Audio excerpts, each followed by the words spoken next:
On a tous cette image en tête. Des fissures qui apparaissent sur un mur, une tache d'humidité qui s'agrandit. Pour un propriétaire, c'est souvent le début de l'angoisse. On se demande que se passe-t-il? Que faire?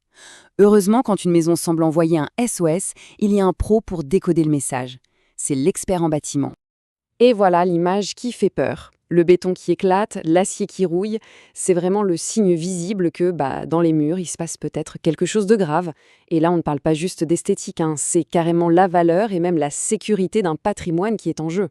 Face à une situation comme ça, le premier réflexe, c'est souvent la panique.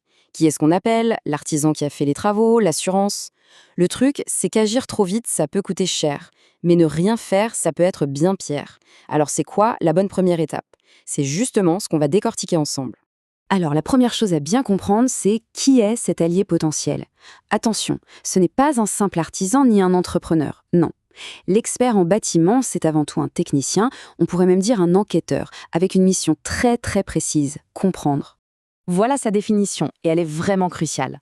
En fait, il faut le voir comme le médecin de la maison. Il ne vient pas avec une truelle, lui, il vient avec une loupe. Sa mission, ce n'est pas de réparer, mais de poser un diagnostic. Il analyse les symptômes, les fameuses fissures, l'humidité, pour trouver la cause racine, et seulement après, prescrire le bon traitement. Et là, il y a un mot qui est absolument fondamental, c'est le mot indépendance. C'est ça la garantie que son avis est 100% objectif. L'expert n'a aucun intérêt commercial à vendre telle ou telle réparation. Non, son seul et unique objectif, c'est de livrer la vérité technique. Point. De manière juste et impartiale. Alors attention, petite distinction super importante à faire pour ne pas se tromper d'interlocuteur. D'un côté, il y a l'expert qu'on appelle amiable. C'est celui qu'un particulier ou une entreprise va engager directement. Son but, trouver la cause et aider à une résolution, si possible, pour éviter un long procès. Et de l'autre côté, on a l'expert judiciaire. Lui, il est missionné par un juge dans le cadre d'une procédure qui est déjà en cours. Son rôle, ce n'est pas d'aider à trouver un accord, mais bien d'éclairer la décision du tribunal. C'est pas du tout la même chose. Bon. Et concrètement, ça se passe comment, une expertise? On pourrait croire que c'est une sorte de boîte noire un peu opaque, mais en fait, pas du tout.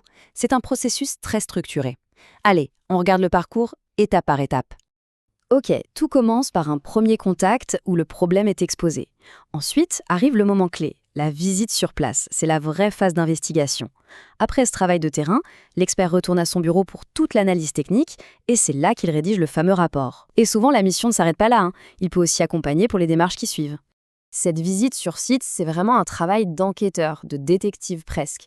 L'expert, il ne se contente pas de dire « Ah, il y a une fissure ». Non, il va mesurer son évolution, il va sonder les murs, prendre des tas de photos, rechercher le moindre petit indice, même ceux qui sont invisibles à l'œil nu. Tout ça pour reconstituer le film des événements, le scénario qui a mené au désordre. Et on en arrive au livrable final, le document qui peut vraiment tout changer, le rapport d'expertise. Attention, ce n'est pas juste un résumé de ce qui a été vu.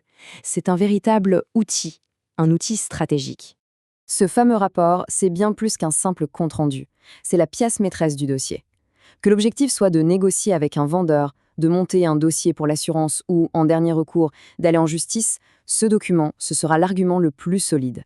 C'est la preuve technique qui rend une parole quasi incontestable. Mais alors, il y a quoi concrètement dans ce document si précieux?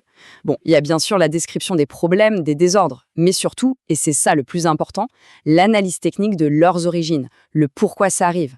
Ensuite, des préconisations claires sur les travaux à faire, le comment réparer, une estimation du coût, le combien ça va coûter, et enfin, le point qui peut tout changer, l'identification des responsabilités techniques, le fameux « à cause de qui ».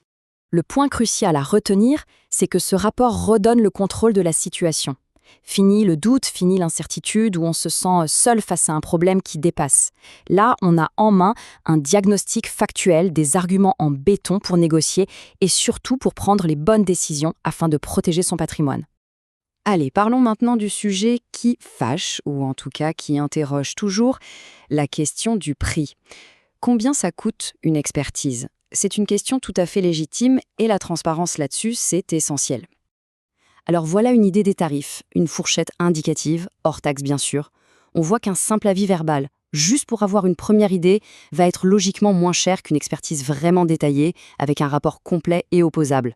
L'audit avant un achat, qui est plus une mission de prévention, a lui aussi son propre tarif. Évidemment, ces chiffres, ce sont des moyennes, et ça peut varier.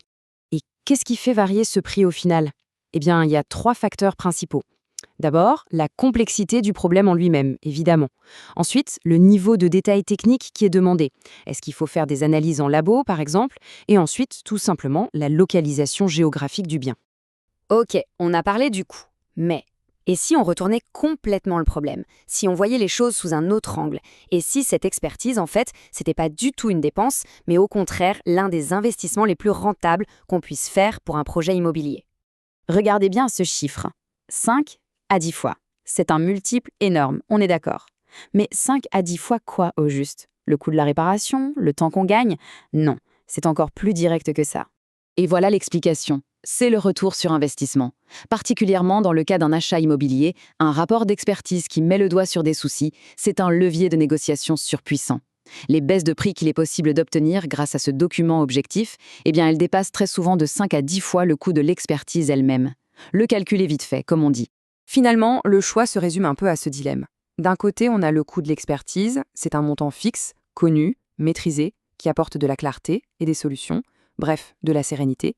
Et de l'autre côté, on a le coût de l'inaction, et là, c'est une somme potentiellement illimitée, totalement inconnue, qui entraîne une dévalorisation, des risques et surtout beaucoup d'incertitudes et de stress.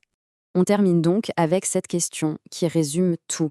Face à un doute sur la santé d'un bien immobilier, qui est souvent quand même l'investissement de toute une vie, est-ce que l'inaction est vraiment une économie? Espérer que le problème disparaisse tout seul, c'est rarement la bonne stratégie. L'expertise, elle, fournit les clés pour agir en connaissance de cause. C'est au fond un investissement dans la tranquillité d'esprit.